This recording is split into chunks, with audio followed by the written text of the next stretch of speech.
Hello दोस्तों। तो आज एक बार फिर मैं आप लोगों के लिए साइकोलॉजी के 20 क्वेश्चन लेकर आ गया हूं, जो आपको स्क्रीन पे दिख रहे किसी भी एग्जाम में आने की पूरी पॉसिबिलिटी होगी।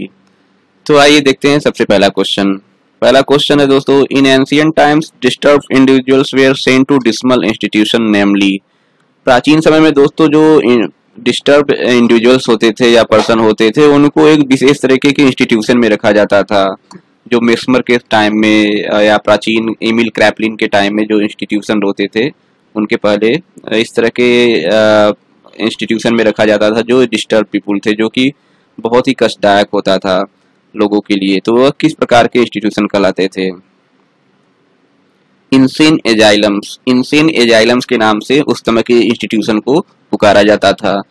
मेस्मर और उसके पहले के प्राचीन ट्रीटमेंट जो पद्धतियां थी दोस्तों, जो मेंटल एबनॉर्मल पीपुल लोगों के लिए ट्रीटमेंट के लिए, तो उसमें उनके ब्रेन में ड्रिल की जाती थी, जो कि बहुत ही कष्टदायक होती थी। लेकिन धीरे धीरे उपचार विधियों में प्रविधियों में सुधार होता गया और आज बहुत सारे थेरेपीज और मेडिसिन अवेलेबल हैं। सेकेंड क्वेश्चन है दोस्तों, which book of Emil Kraepelin a German psychiatrist classified various mental illness according to their specific type of abnormal behaviour. जो एमिल क्रैपलिन थे दोस्तों, जो कि जर्मन साइकियाट्रिस्ट थे, उन्होंने बहुत ही स्पेसिफिक टाइप के एबनॉर्मल बिहेवियर का किस बुक में वर्णन किया जो मेंटल इलनेस के अकॉर्डिंग होते थे। ऐसे कौन से बुक में उन्होंने अपने वर्णन किया है? तो उस बुक का नाम था ए टेक्स्ट बुक ऑफ साइकियाट्री 1883 में उन्होंने इस बुक को लिखा था, पब्लिश कराया था। तो एमिल क्रैपलिन जर्मन साइकियाट्रिस्ट थे दोस्तों। इन्होंने आगे इसके बारे में खोज की थी, जो आप हमें किस मेंटल प्रॉब्लम के बारे में इन्होंने बताया था, जो कि बहुत ही पॉपुलर है। आप कमेंट बॉक्स में जरूर बताइए एमिल क्रैपलिन के बारे में, जो कि एक जर्मन साइकियाट्रिस्ट थे। थर्ड क्वेश्चन है दोस्तों, क्लिनिकल साइकोलॉजी की यहाँ डेफिनेशन के बारे में बता रहा है दोस्तों। तो इसका डेफिनेशन है, the scientific study, diagnosis and treatment of people who have psychological problems adjusting to themself and the environment. जो क्लिनिकल साइकोलॉजी की डेफिनेशन है दोस्तों, एक साइंटिफिक स्टडी होती है जिसमें डायग्नोसिस की जाती है, ट्रीटमेंट की जाती है लोगों का और साइकोलॉजिकल प्रॉब्लम का उनके, जिससे कि वो अपने समाज में और वातावरण में आसानी से एडजस्ट कर सकें। एडजस्टमेंट से बात ध्यान आती है दोस्तों, एक पर्सनालिटी से भी रिलेटेड है। आप पर्सनालिटी की डेफिनेशन पढ़ेंगे आलपोर्ट का, उसमें भी एनवायरनमेंट के प्रति एडजस्टमेंट की बात स्वीकार करता है। क्वेश्चन 4 है दोस्तों, क्लिनिकल साइकोलॉजिस्ट चीफ एक्टिविटी यार, क्लिनिकल साइकोलॉजिस्ट जो होते हैं उनकी मेजर एक्टिविटी क्या हो सकती है दोस्तों? Testing and diagnosis, psychotherapy and consultation and research. ये 3 या 4 चीजें होती हैं दोस्तों। पहली टेस्टिंग है, डायग्नोसिस है, साइकोथेरेपी है, कंसल्टेशन है और रिसर्च भी है। रिसर्च इसलिए जरूरी है कि समय समय के अनुसार उसमें क्या क्या चेंज हो रहे हैं और उसमें नए नए इन्वेंशन या नए नए तरीके से रोगियों को उपचार करने की विधियों को या थेरेपी को बढ़ावा देने के लिए रिसर्च की जाती है। तो testing, diagnosis, psychotherapy and consultation, research, ये मेजर वर्क होते हैं क्लिनिकल साइकोलॉजिस्ट के। फिफ्थ क्वेश्चन है दोस्तों, which is the clinical psychologist chief tool in the treating mental disorder. ऐसा क्लिनिकल साइकोलॉजिस्ट जो होते हैं दोस्तों, उनका चीफ टूल क्या होता है किसी मेंटल डिसऑर्डर को ट्रीट करने के लिए, ट्रीटमेंट देने के लिए? तो साइकोथेरेपी सबसे बेस्ट होती है क्लिनिकल साइकोलॉजिस्ट के लिए, जो कि वो मेंटल डिसऑर्डर का ट्रीटमेंट करते हैं। 6 क्वेश्चन है दोस्तों, what is an important goal of clinical psychologist. जो क्लिनिकल साइकोलॉजिस्ट होते हैं उनका इम्पोर्टेंट गोल क्या है? तो understanding and preventing mental disorder, mental disorder के बारे में समझना और उनका प्रिवेंशन करना क्लिनिकल साइकोलॉजिस्ट का इंपॉर्टेंट गोल होता है। कंपैरेटिव साइकोलॉजिस्ट की अब बात की जा रही है दोस्तों। कंपैरेटिव साइकोलॉजी इज, इसका डेफिनेशन आइए देखते हैं। The study of differences and similarity in the behaviour of animal of different species. जो हमारे वातावरण में, हमारे पर्यावरण में जो डिफरेंट टाइप के स्पेसिफिक एनिमल होते हैं, उनके बिहेवियर का समानता और अंतर का अध्ययन करना ही कंपैरेटिव साइकोलॉजी कहलाता है। क्या कहलाता है, एक बार फिर से देख सकते हैं कि कंपैरेटिव साइकोलॉजी उसको कहते हैं जो हमारे डिफरेंट टाइप के एनिमल्स होते हैं उनमें समानता और अंतर का अध्ययन करना ही कंपैरेटिव साइकोलॉजी कहलाता है। जैसे कि नाम से स्पष्ट है, कंपैरेटिव, कंपैरिजन, तो कंपैरेटिव साइकोलॉजी इसको कहते हैं। 8 क्वेश्चन है दोस्तों कि जो कि लग रहा है कि कंपैरेटिव साइकोलॉजी से रिलेटेड है। What are include in the study of comparative psychologist about the principal behaviour pattern of animals. Comparative psychologist जो होते हैं दोस्तों principal behaviour patterns of animal को स्टडी करते हैं, तो उसमें क्या क्या सम्मिलित होती हैं? कम्युनिकेशन सम्मिलित होती है, लर्निंग होती है, माइग्रेशन होता है, migration orientation, reproduction behaviour and social behaviour. आप अगर इंडिया में देखते होंगे दोस्तों कि हर साल समय, परिस्थिति और एनवायरनमेंट के अकॉर्डिंग जो होते हैं बर्ड्स जो होते हैं हमारे कंट्री में माइग्रेट करते हैं। तो कमेंट बॉक्स में बताइए कि ऐसे ऐसे कौन कौन से स्टेट हैं जहाँ पे डिफरेंट तरीके के बर्ड्स आकर माइग्रेट करते हैं, और उनका स्टडी जो कंपैरेटिव साइकोलॉजी के साइकोलॉजिस्ट होते हैं उनका स्टडी करते हैं। तो उनमें जो उन्होंने पैटर्न्स देखते हैं, बिहेवियरल पैटर्न देखते हैं एनिमल्स का, वो उसमें कम्युनिकेशन उनका देखते हैं, लर्निंग देखते हैं, माइग्रेशन ओरिएंटेशन देखते हैं, रिप्रोडक्शन बिहेवियर देखते हैं और सोशल बिहेवियर देखते हैं। आइए नेक्स्ट क्वेश्चन देखते हैं। Which study of comparative psychologist is the sharing of information among animal. कौन सा ऐसा अध्ययन है दोस्तों जिसमें कंपैरेटिव जो साइकोलॉजिस्ट होता है इंफॉर्मेशन शेयरिंग का काम करता है एनिमल्स में, एनिमल्स के बीच इंफॉर्मेशन शेयरिंग कार्य करता है? ऐसा कौन सा स्टडी है जो साइकोलॉजिस्ट कंपैरेटिव साइकोलॉजिस्ट यूज करते हैं? कम्युनिकेशन बहुत ही इंपॉर्टेंट एक टर्म है दोस्तों जो कि कंपैरेटिव साइकोलॉजिस्ट एनिमल्स के बीच में इंफॉर्मेशन शेयरिंग के लिए यूज करते हैं। Question 10, which study of comparative psychologist concern the gaining of knowledge. ऐसा कौन सा अध्ययन है दोस्तों जिसमें कंपैरेटिव साइकोलॉजी जो होता है नॉलेज को गेन करने का प्रयास करता है? लर्निंग एक ऐसा मेथड है दोस्तों जो कि बहुत ही ब्रॉड टर्म है साइकोलॉजी का, जो कंपैरेटिव साइकोलॉजिस्ट यूज करता है नॉलेज गेन करने के लिए। 11th क्वेश्चन है दोस्तों, व्हाट इज माइग्रेशन। माइग्रेशन का अर्थ क्या है? Is the travel of large group of animal. एक जगह से दूसरे जगह किसी बड़े ग्रुप का, एनिमल के बड़े ग्रुप का दूसरे जगह स्थानांतरण दूसरी चीजों के दोस्तों किसी दूसरे जगह जाना, निवास कर जाना कुछ समय के लिए ही माइग्रेशन कहलाता है।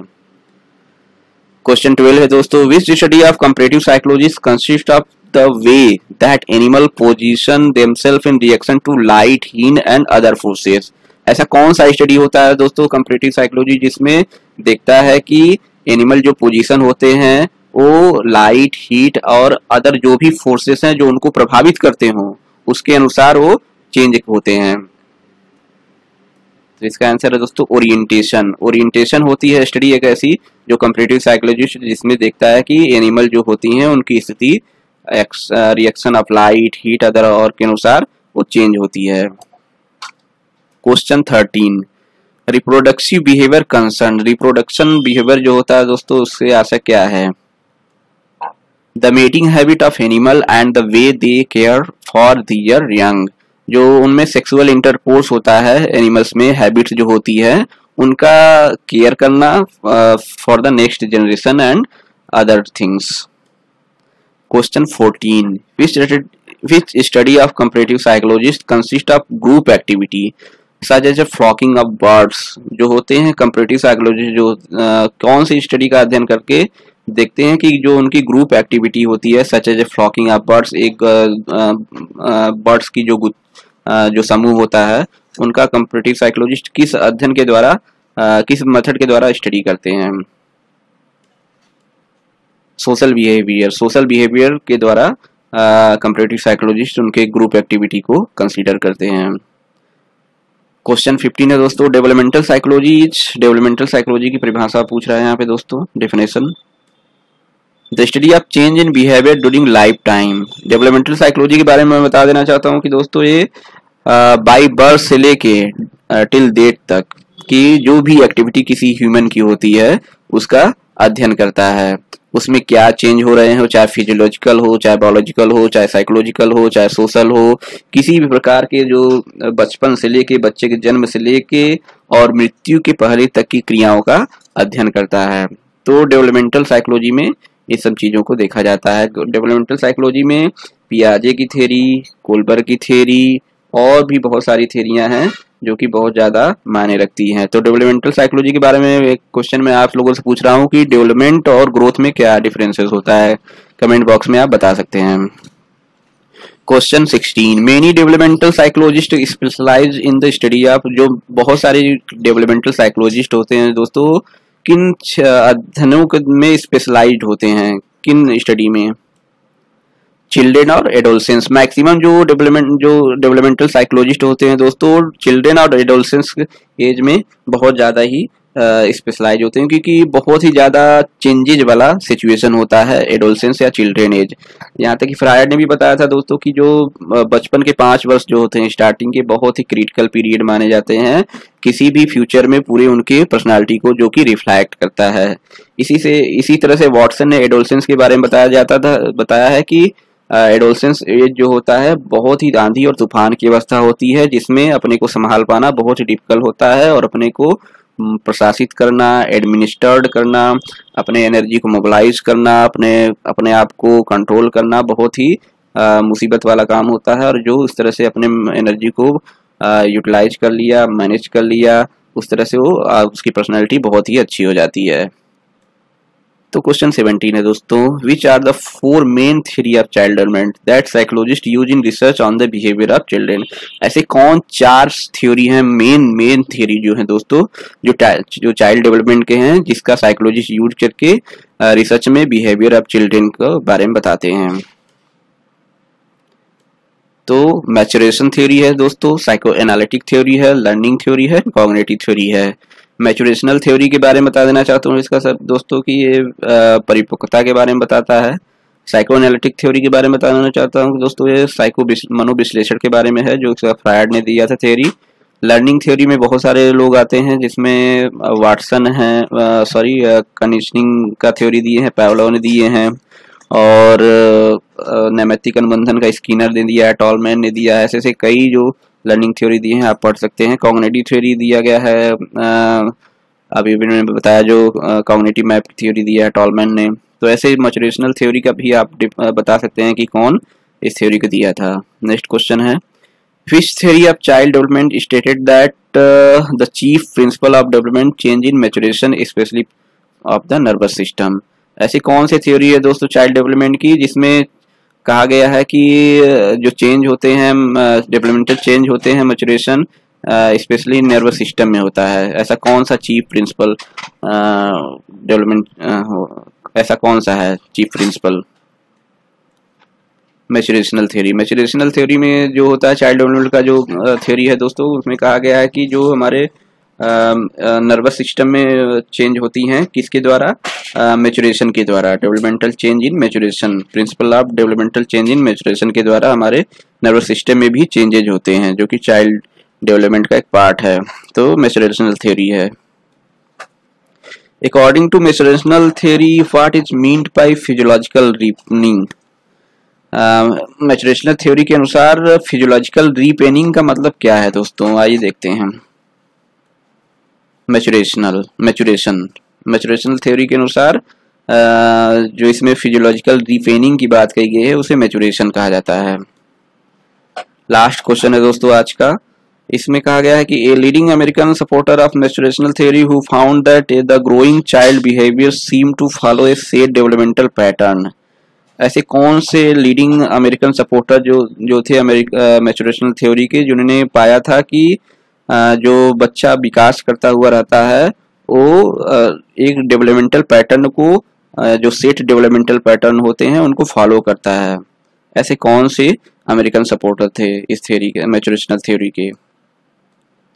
तो अर्नोल्ड गैसल कहते थे दोस्तों कि जो एक फिक्स या सेट डेवलपमेंटल पैटर्न होते हैं और जो ग्रोइंग बच्चे होते हैं, ग्रोइंग चाइल्ड बिहेवियर होता है, उसको फॉलो करता है। तो इस तरह से 20 क्वेश्चन हुए दोस्तों।